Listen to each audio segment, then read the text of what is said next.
Assalamualaikum warahmatullahi wabarakatuh. Jumpa lagi guys dengan saya di channel baca-baca ini. Kita akan lanjutkan kembali pembacaan buku Nurul Yakin fi Sirati Sayyidil Mursalin.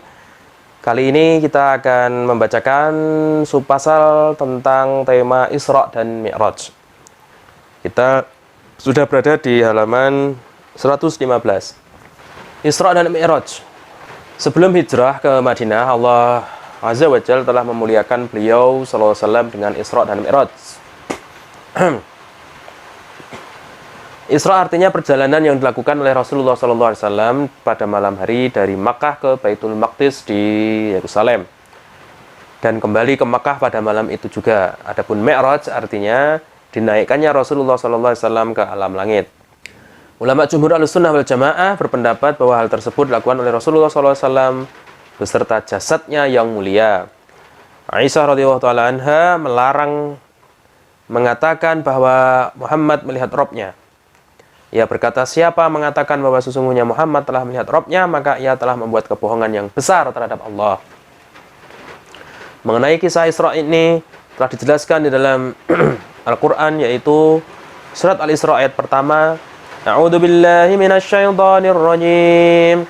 Subhanalladzi asra bi'abdihi laylan minal masjidil harami ilal masjidil aqsa alladzi barakna hawlahu linuriyahu min ayatina innahu huwas sami'ul basir. Sakit ya.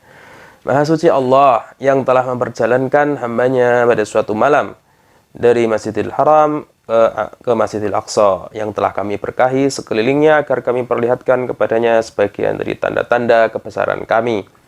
Sesungguhnya dia adalah maha mendengar lagi maha mengetahui.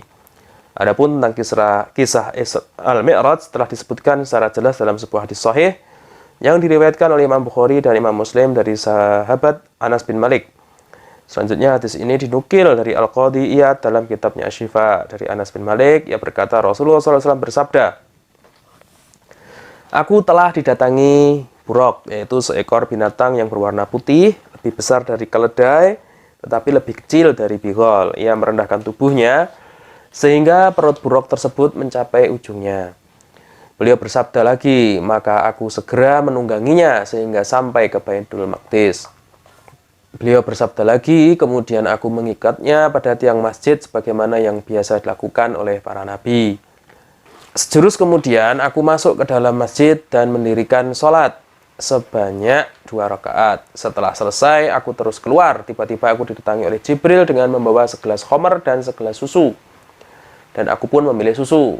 Lalu Jibril berkata, kamu telah memilih fitrah. Lalu Jibril membawaku naik ke langit. Ketika Jibril meminta agar dibukakan pintu, maka ditanyakan, siapakah kamu? Jibril menjawab, Jibril. Ditanyakan lagi, siapa yang bersamamu? Jibril menjawab, Muhammad. Jibril ditanya lagi, siapa? Apakah dia telah diutus? Jibril menjawab, ya, dia telah diutus. Maka dibukakan pintu untuk kami. Tiba-tiba aku bertemu dengan Nabi Adam. Dia menyambutku serta mendoakanku dengan kebaikan. Lalu aku dibawa naik ke langit kedua. Jibril minta supaya dibukakan pintu. Lalu ditanyakan lagi, siapakah kamu? Jibril menjawab, Jibril. Jibril ditanya lagi, siapa yang bersamamu? Jibril menjawab, Muhammad. Jibril ditanya lagi, apakah dia telah diutus? Jibril menjawab, ya, dia telah diutus. Pintu pun dibukakan kepada kami. Tiba-tiba aku bertemu dengan Isa bin Maryam dan Yahya bin Zakaria. Mereka berdua menyambutku dan mendoakan aku dengan kebaikan. Aku dibawa lagi naik langit ketiga. Jibril meminta supaya dibukakan pintu. Lalu ditanyakan, siapakah kamu? Jibril menjawab, Jibril. Jibril ditanya lagi, siapakah bersamamu? Jibril menjawab, Muhammad. Jibril ditanya lagi, apakah dia telah diutus? Jibril menjawab, ya, dia telah diutus. Pintu pun dibukakan kepada kami. Tiba-tiba aku bertemu dengan Nabi Yusuf alaihissalam. Ternyata dia telah dikaruniakan dengan kedudukan yang sangat tinggi. Dia terus menyambut aku dan mendoakan aku dengan kebaikan. Aku dibawa lagi naik ke langit keempat. Jibril pun meminta supaya dibukakan pintu. Kedengaran suara bertanya lagi, siapakah kamu? Jibril menjawab, Jibril. Jibril ditanya lagi, siapa yang bersamamu? Jibril menjawab, Muhammad. Jibril ditanya lagi, apakah dia telah diutus? Jibril menjawab, ya, dia telah diutus. Pintu pun dibukakan untuk kami. Tiba-tiba aku bertemu dengan Nabi Idris alaihissalam. Dia terus menyambutku dan mendoakan aku dengan kebaikan. Allah berfirman, dan kami telah mengangkat ke tempat yang tinggi derajatnya. Aku dibawa lagi naik ke langit kelima.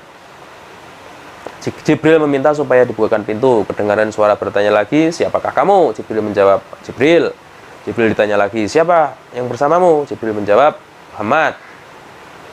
Apakah dia telah diutus? Jibril menjawab, ya, dia telah diutus. Pintu pun dibukakan untuk kami. Tiba-tiba aku bertemu dengan Nabi Harun alaihissalam. Dia menyambutku dan mendoakan aku dengan kebaikan. Aku dibawa lagi naik ke langit ke-6.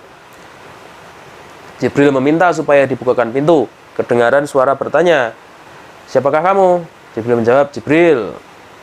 Siapa bersamamu? Jibril menjawab, Muhammad. Jibril ditanya lagi, apakah dia telah diutus? Jibril menjawab, ya, dia telah diutus. Pintu pun dibukakan kepada kami. Tiba-tiba aku bertemu dengan Nabi Musa. Dia terus menyambutku dan mendoakanku dengan kebaikan. Aku dibuka lagi naik ke langit ke-7. Jibril meminta supaya dibukakan pintu. Kemudian ditanya, siapakah kamu? Jibril menjawab, Jibril. Siapa bersamamu? Jibril menjawab, Muhammad. Apakah dia telah diutus? Jibril menjawab, ya, dia telah diutus. Pintu pun dibukakan untuk kami. Tiba-tiba aku bertemu dengan Nabi Ibrahim alaihissalam. Dia sedang berada dalam keadaan menyandar di Baitul Ma'mur. Setiap hari ada 70.000 malaikat yang masuk ke sana dan tidak kembali lagi setelah masuk. Kemudian aku dibawa ke Sidratul Muntaha. Di sana daun-daunnya seperti telinga gajah dan buahnya seperti tempayan. Ketika diliputi perintah Allah seperti yang Dia kehendaki, maka ia berubah. Tidak ada satupun dari makhluk Allah yang bisa melukiskan keindahannya. Lalu Allah mewahyukan kepadaku apa yang Dia kehendaki untuk diwahyukan. Dia mewajibkan kepadaku dan kepada umatku sholat 50 kali dalam sehari semalam. Lalu aku turun dan bertemu Nabi Musa. Dia bertanya, apakah yang telah difardukan oleh Rabbmu kepada umatmu? Aku jawab, sholat 50 waktu. Nabi Musa berkata, kembalilah kepada Rabbmu, mintalah keringanan, karena umatmu tidak akan mampu melaksanakannya. Aku pernah mencoba Bani Israel dan menguji mereka. Beliau bersabda, lalu aku kembali kepada Tuhan. Seraya berkata, wahai Tuhanku, berilah keringanan kepada umatku. Lalu Allah mengurangkan 5 waktu sholat dariku. Lalu aku kembali kepada Nabi Musa dan berkata, Allah telah mengurangkan 5 waktu sholat dariku. Nabi Musa berkata, umatmu tidak akan mampu melaksanakan. Kembalilah pada Tuhanmu, mintalah keringanan. Beliau bersabda, aku masih saja bolak-balik antara Rabbku dan Nabi Musa, sehingga Allah berfirman, wahai Muhammad, sesungguhnya aku fardukan 5 waktu sehari semalam. Setiap sholat fardu dilipat gandakan 10 kali lipat. Maka itulah 50 sholat fardu. Begitu juga siapa yang berniat untuk melakukan kebaikan, tetapi tidak melaksanakannya, niscaya akan dicatat baginya 1 kebaikan. Jika dia melaksanakannya, maka dicatat 10 kebaikan. Sebaliknya siapa yang berniat ingin melakukan kejahatan tapi tidak melaksanakannya, niscaya dia tidak akan dicatat baginya sesuatu pun. Lalu jika dia mengerjakannya, maka dicatat sebagai 1 kejahatan. Aku turun hingga sampai kepada Nabi Musa, lalu aku memberitahunya. Dia masih saja berkata, kembalilah kepada Rabbmu, mintalah keringanan. Aku menjawab, aku terlalu banyak kembali kepada Rabbku sehingga malu kepadanya. Hadis riwayat Bukhari dan Muslim. Pada malam itu juga, Rasulullah SAW kembali turun ke bumi. Pada pagi harinya, Rasulullah SAW pergi ke tempat orang Quraisy berkumpul. Di situ beliau didatangi oleh Abu Jahal. Beliau langsung bercerita kepadanya tentang apa yang telah dialaminya semalam. Sebelum Rasulullah SAW bercerita, Abu Jahal berseru, hei Bani Ka'ab bin Lu'ay, kamarilah kalian semua. Orang-orang kafir Quraisy pun mengerumuninya. Kemudian Rasulullah SAW menceritakan kepada mereka hal tersebut. Sebagian di antara mereka bertepuk tangan, mengejek, dan sebagian lain meletakkan tangan di atas kepala mereka karena heran tetapi dibarengi rasa ingkar. Ternyata peristiwa itu mengakibatkan murtadnya orang-orang yang masih lemah imannya.